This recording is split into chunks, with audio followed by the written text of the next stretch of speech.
خدا یا اسلام میں کسی بھی قسم کی کوئی بھی دلچسپی ہے تو میری طرف سے اس کی قطعی کوئی اجازت نہیں ہے، اور جب تک تم میرے ساتھ میری چھت کے نیچے رہ رہی ہو تب تک تو بالکل اس بارے میں سوچنا بھی مت۔ اس طرح میری اسلام قبول کرنے کی خواہش وقتی طور پر دل میں ہی دم توڑ گئی، مگر میں اپنے اور اسلام کے درمیان ایک بہت ہی مضبوط کنیکشن محسوس کرنے لگی تھی، اور یہ کنیکشن میری زندگی میں ہمیشہ رہا، جس نے فائنلی اب مجھے اسلام قبول کرنے اور اسلام کے مطابق زندگی گزارنے میں بہت زیادہ مدد فراہم کی ہے۔ جب 12 سال کی عمر میں مجھے گھر والوں یعنی والدین کی طرف سے مجھے اس چیز سے روک دیا جو کہ میری سب سے پسندیدہ اور میرے لیے سب سے زیادہ دلچسپی کا باعث تھی، تو میں طبیعتاً چڑچڑی ہونا شروع ہو گئی، مگر بہرحال میں ایک چھوٹی بچی تھی اور بہت زیادہ خود مختار نہیں تھی، اس لیے میں اپنے والدین کی مرضی کے خلاف اتنا بڑا فیصلہ بھی نہیں کر سکتی تھی۔ اس طرح 12 سے 16 سال کی عمر تک میرے 4 سال بہت اچھے نہیں گزرے۔ میں نے اپنی زندگی میں بہت سارے اوٹ پٹانگ کام کیے، بہت سارے ایسے غلط کاموں میں ملوث رہی جو کہ مجھے نہیں کرنے چاہیے تھے، جن کی اجازت نہ ہی مذہب دیتا ہے اور نہ ہی اخلاقیات، مگر میں یہاں وہ ساری چیزیں بیان نہیں کرنا چاہتی، اس لیے کہانی کو آگے بڑھاتے ہوئے بتاتی ہوں کہ جب میں 16 سال کی ہوئی تو ہائی اسکول کے لیے اپنے ٹاؤن سے نکل کر قریبی شہر چلی گئی، جہاں مجھے تھوڑی آزادی بھی ملی، اور میں چونکہ وہاں اپنے والدین سے دور اکیلی رہ رہی تھی اس لیے میں کافی ساری چیزوں میں آزاد بھی ہو گئی تھی۔ یہاں آ کر میری جان پہچان ایک افغان لڑکی سے ہوئی اور میں نے جلد ہی اس سے دوستی کر لی۔ میں کافی خوش تھی کہ مجھے کسی مسلمان سے اسلام کے بارے میں جانکاری حاصل کرنے کا موقع ملے گا، مگر افسوس یہ لڑکی اگرچہ مسلمان فیملی میں پیدا ہوئی تھی مگر نہ ہی اسے اسلام کے بارے میں بہت زیادہ نالج تھی اور نہ ہی یہ اسلام پر عمل کرتی تھی۔ یہی وجہ تھی کہ اس نے میری بھی اسلام کو سمجھنے میں کسی قسم کی مدد کرنے سے معذرت کر لی تھی۔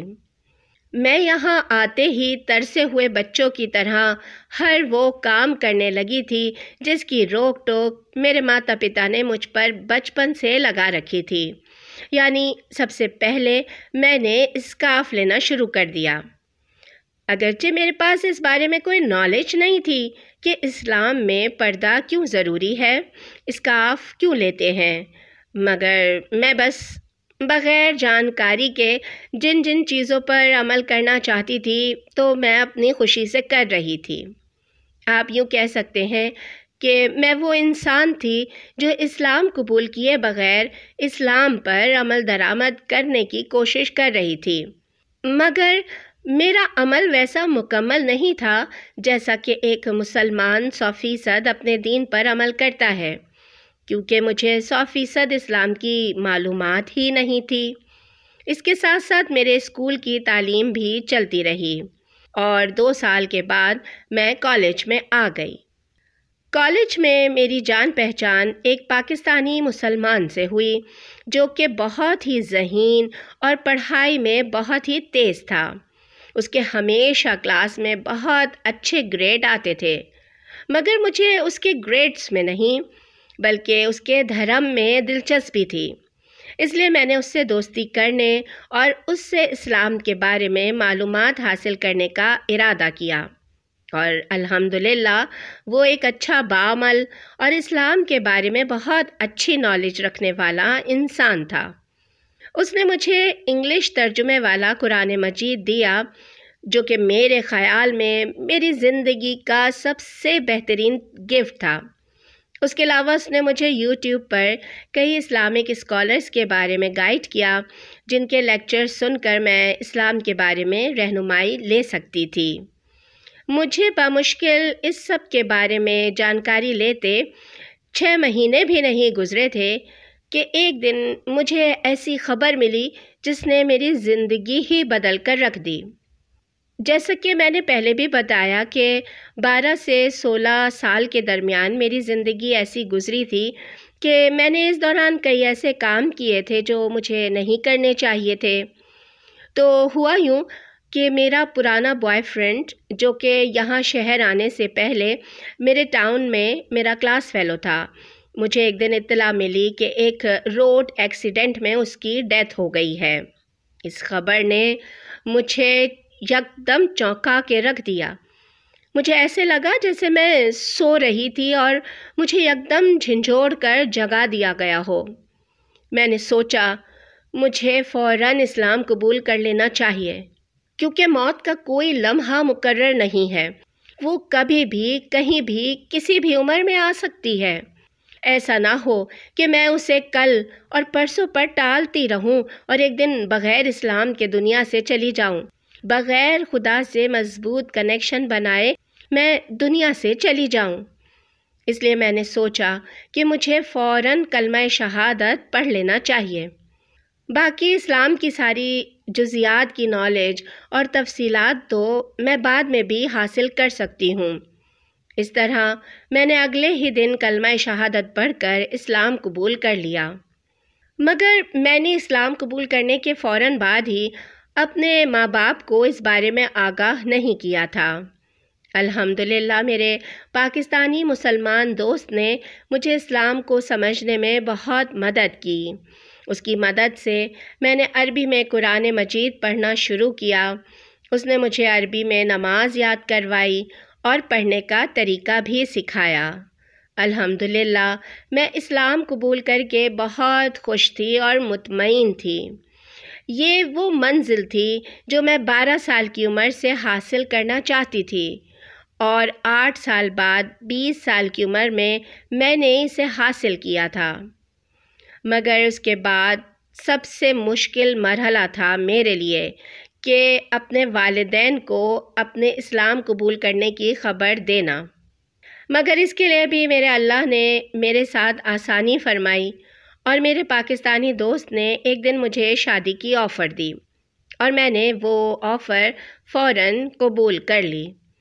میں اپنے پاکستانی مسلمان دوست کو لے کر اپنے والدین کے پاس گئی اور میں نے کہا کہ میں اس مسلمان لڑکے سے شادی کرنا چاہتی ہوں۔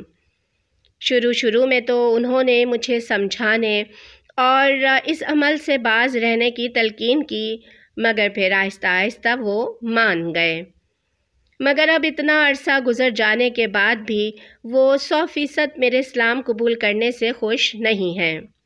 بس یہی میرے اسلام قبول کرنے کی کہانی ہے۔ میری ویڈیو کو مکمل دیکھنے کا آپ کا بہت بہت شکریہ۔ پلیز کمنٹ کر کے بتائیے کہ آپ کو ویڈیو کیسی لگی۔ اس کے ساتھ ہی آپ مجھے اجازت دیجیے۔ اللہ کرے آپ کا دن بہت اچھا گزرے۔ آمین۔